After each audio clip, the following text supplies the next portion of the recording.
pagi dan salam sejahtera.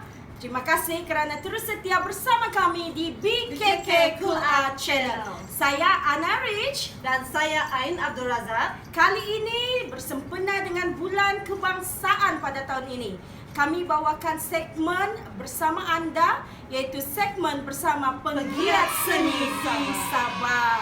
Tentunya 4 orang panel yang akan bersama kami dalam segmen ini cukup terkenal dan cukup glamour lah kiranya di negeri Sabah. Di antara panel-panel jemputan kita, siapa Ain? Kita ada Encik Syarif Zainal dan juga kita ada Encik Wan Muhammad Nazif. Juga kita ada Encik Samsul Ismail dan Encik Samsul Melawi. Sebelum kita bersama dengan panel-panel jemputan kita pada segmen kali ini, kita berehat seketika dengan penaja utama kita, Honey Juice.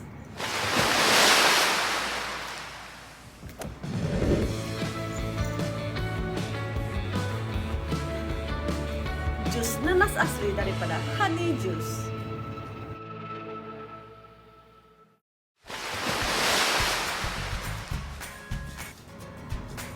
Terima kasih kerana terus setia bersama kami di BKK Cool Art Channel.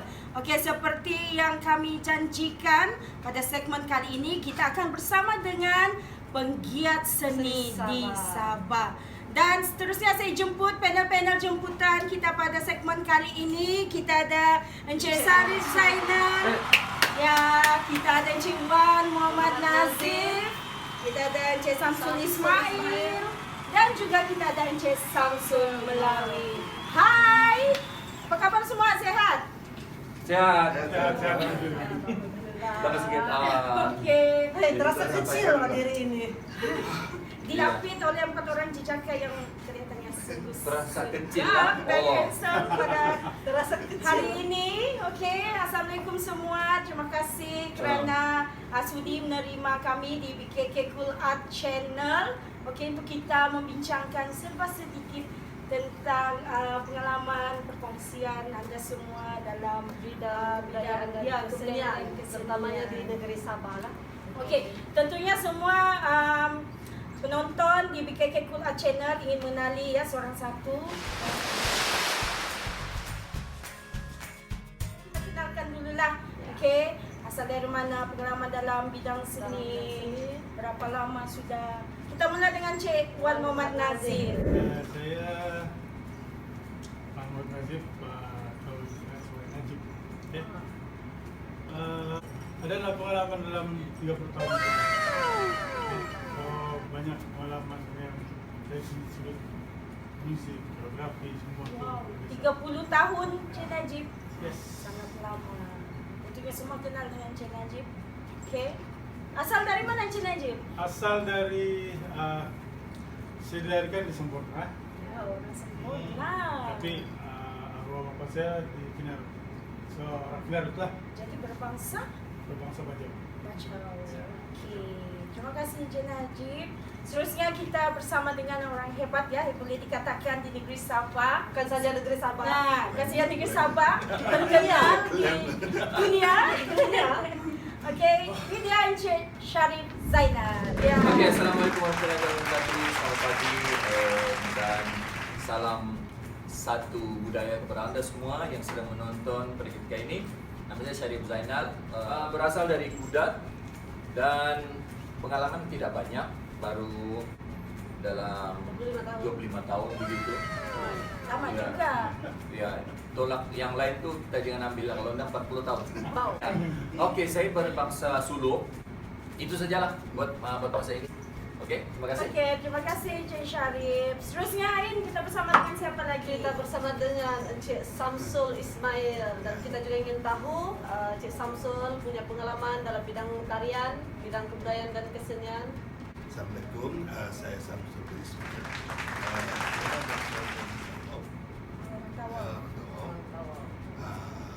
Etnik Tidung. Ya, gitu. So, pengalaman saya rasa kira hotel juga lah. Ya.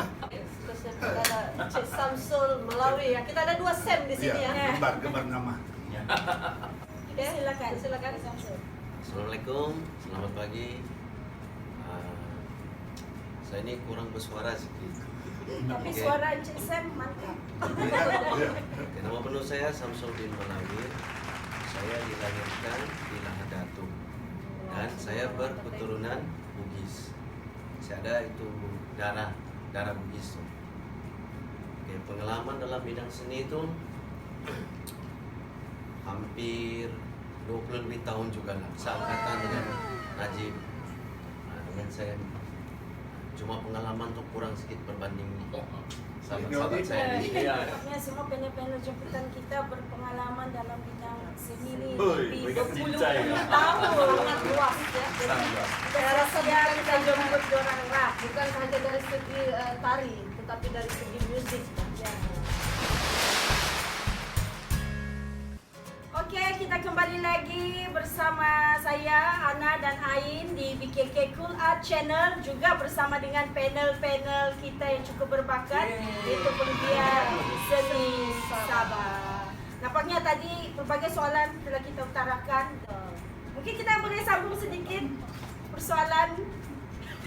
Oke, Teruskan. seterusnya sebagai seorang koreografer, kan apa yang kita dahulukan? Adakah sebelum membuat koreografi tari, apa yang kita dahulukan? Sama ada susunan musik itu sendiri ataupun koreografi tari itu sendiri? Setiap koreografer tuh dia ada berbeza. Maksud saya mungkin cara saya lain, cara saya lain, Sarif, Najib, dia berbeza-beza. Ada yang memulakan dulu setelah kajian itu dilakukan, konsep sudah ada. Kadang-kadang ada yang mendahului, macam dorong buat musik dulu. Musik dahulu. Musik. Ada pula yang tari dulu. Tarian dahulu. Tari dulu. Macam saya lebih kepada setelah kajian dilakukan, saya buat itu musik dulu. Musik saya buat dulu sebab bila musik macam kalau saya buat musik dulu, saya akan tarikan sebenarnya, jadi saya tidak boleh pecahkan itu koreografi bila saya tarikan dengan musik. Jadi saya terpaksa pergi kepada tari dulu, kemudian saya akan proses kepada musik dulu. Jadi kami macam untuk kasih satu dia. Macam mengikut cerita yang perlu disampaikan. So kita akan buat musik dahulu lah, baru kita reka atau tarian begitu. So kadang-kadang pemusik dia tidak mula-mula berintro dulu. Kadang-kadang kita ambil dulu cantuman musik itu untuk di tengah, yang intro itu di belakang. Nah, itu prosesnya lah. Kadang begitu. Saya selalu buat begitu selalu. Baru digabungkan. Oh, digabungkan dulu. Kalau Mungkin istilah- pandangan daripada Encik Samsul sendiri. Ya, kalau istilah koreografi, dia ada dua konsep. Satu, tari, polo musik, dan musik polo kan.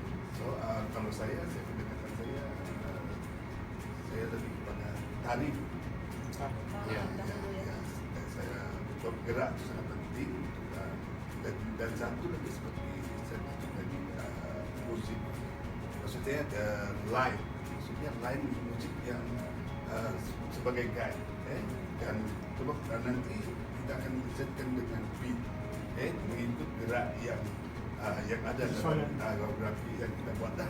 Itu saya rasa lebih kuat dia punya soul, jiwa dia lebih kuat sebab dalam tari buat musik ni bukan macam buat lagu. Lagu lagu kita dengar di sini. Tapi tari ini macam-macam dia punya tuntutan, tuntutan dia di sini, di mata, habis itu mata terus turun ke hati. Ya, tuan-tuan dan puan, itulah luahan daripada bukan. Mungkin pandangan Ya. Syarif Zainal. Okey, Pandangan saya selalu memberi memberi pandangan yang lebih bentuk pada akademik lah ya. Sebab saya seorang pengajar dalam bidang tari. Jadi dua-dua konsep yang seperti rakan-rakan saya terangkan tadi itu sebenarnya memang ada dalam konsep koreografi. Ya, belajar koreografi. Kadang-kadang dia bermula daripada bunyi. Kalau muzik, kita dengar lagu tu, lagu ni sedap. Okey, bila kita menghayati macam saya beritahu tadi tu, kita mula berhayal. Dan dalam penghayatan itu kita mula membentuk apa yang Sam Malawi beritahu tadi itu. Dan selepas itu barulah kesinambungan lagu tadi itu dijadikan menjadi satu. Maksudnya transisi yang diambil tadi itu compile menjadi satu persembahan ataupun satu koreografi penuh, sama ada 5 minit atau 10 minit. Ada juga dia bermula dengan gerak. Oh, gerak pun cantik. Okey. Saya menyentuh tentang improvisasi lah. Sebab salah satu konsep koreografi, pembelajaran koreografi adalah improvisasi. Improvisasi ini bagaimana kita melihat satu-satu gerak yang mungkin menarik di mata kita. Mungkin melihat orang berjalan, mungkin melihat orang jatuh, melihat orang berlari, okey, melihat orang melompat.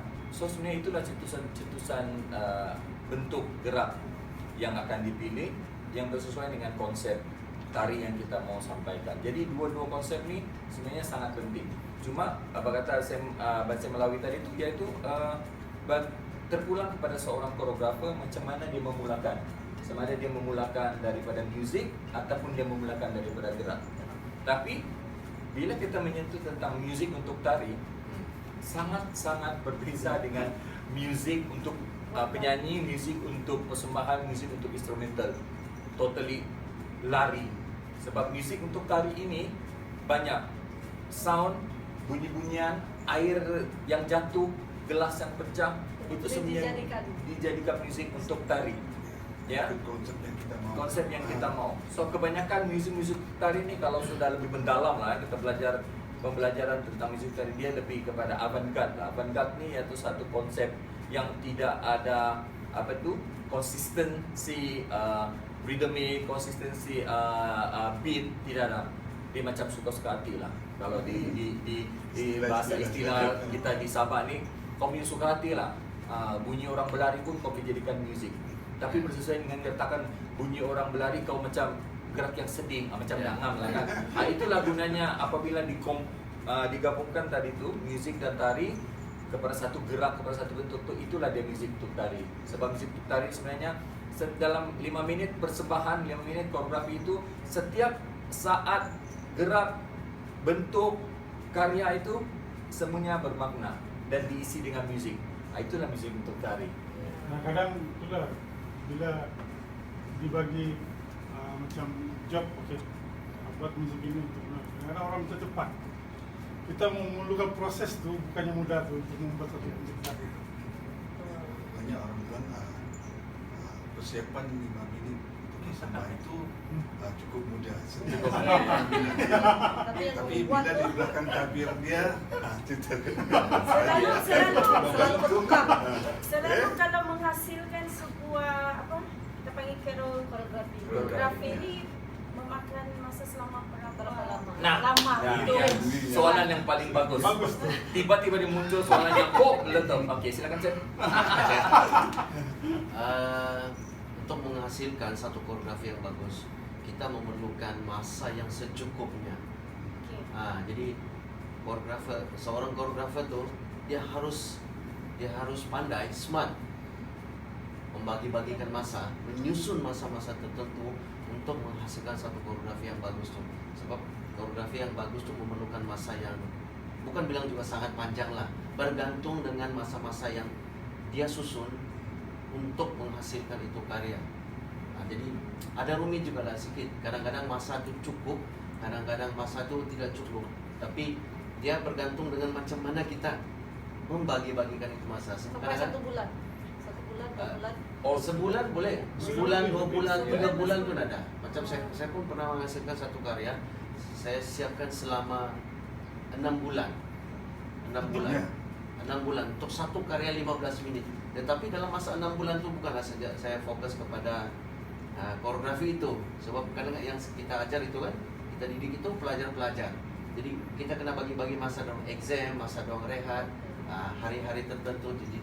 Jadi kita tengok itu keutamaan pelajar di mana masa-masa yang orang boleh menggunakan itu sesi untuk sesi latihan, masa latihan.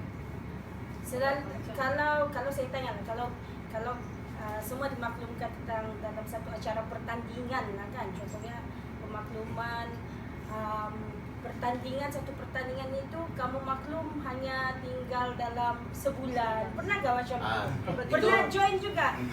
Selalu berlaku. Kebanyakan berlaku begitu. Itu yang saya maksudkan. Kadang-kadang kami terikat dengan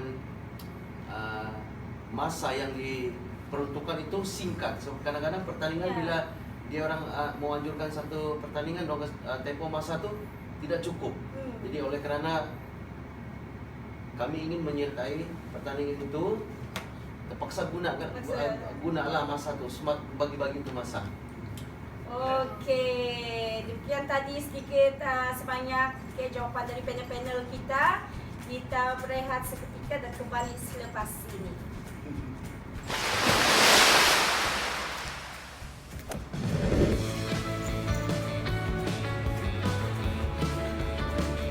Jus nanas asli daripada Honey Juice.